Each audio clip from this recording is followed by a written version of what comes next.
ఆనాటి దాన్ని దీనికి పోటీ పెడుతూ సిబిఐకి మీరు ఇది కనుక ఇచ్చేటట్లయితే అది కూడా ఇవ్వండి అని అనడంలో అంతర్యం ఏంటని మాట్లాడుతున్నాం కదా మనం.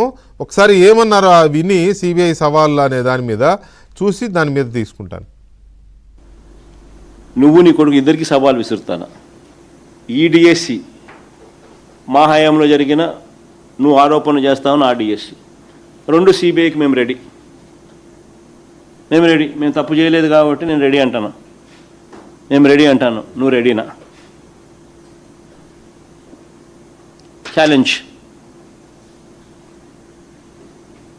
చంద్రబాబు గట్టిగా అడుగుతాను ఆయన కొడుకుని ఇద్దరిని. డిఎస్సి 2025 పైనే కాదు 2018 గ్రూప్ 1 నోటిఫికేషన్ మీద కూడా సిబిఐ ఎంక్వైరీకి మేము రెడీ.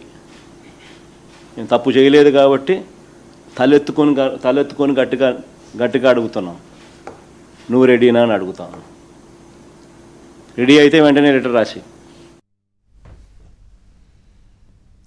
ఇన్ని రోజులు లేని సడన్గా తలెత్తుకుని అడగాలని ఎందుకు అనిపించిందో సత్యమూర్తి గారు మీ అనాలిసిస్ ఏంటి? అసలు తలెత్తుకోవటం తలదించుకోవటం కాదండి. ఇక్కడ బేసిక్ క్వశ్చన్ ఏంటి అంటే, మీకు ఆయన ఇచ్చిన గ్రూప్ 1 నోటిఫికేషన్ కి సంబంధించి గ్రూప్ 1 నోటిఫికేషన్లు పరీక్ష రాసిన వాళ్ళు కోర్టుకు వెళ్ళారు.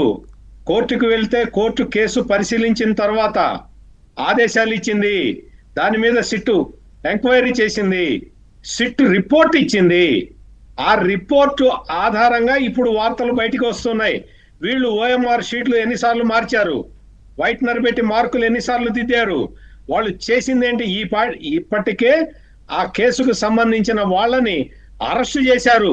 వాళ్ళందరూ జైళ్లలో ఉన్నారు. తర్వాత బెయిల్ మీద వచ్చారు. అది ఏపీపీఎస్సీకి సంబంధించిన కేసు. అది ఎస్టాబ్లిష్డ్ కేసు. ఆల్రెడీ దానికి సంబంధించిన ఆధారాలు అన్నీ కూడా కోర్టు ముందర ఉన్నాయి.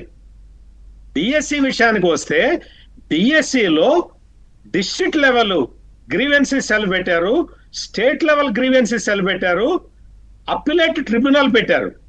ఇవన్నీ కూడా మొత్తం 3700 ఆ గ్రీవెన్సీస్ ని అంటే వీళ్ళందరూ తీసుకుని వచ్చి మాకు ఇట్లా ఎందుకు రాలేదు అని అడిగితే హారిజాంటల్ రిజర్వేషన్ ని ఎక్స్ప్లెయిన్ చేసి ఈ విధంగా ఈ కారణం వల్ల మీకు రాలేదు అని చెప్పి వాళ్ళు చెబితే కొంతమంది జిల్లా స్థాయిలోనే సాటిస్ఫై అయిపోయి డ్రాప్ అయ్యారు.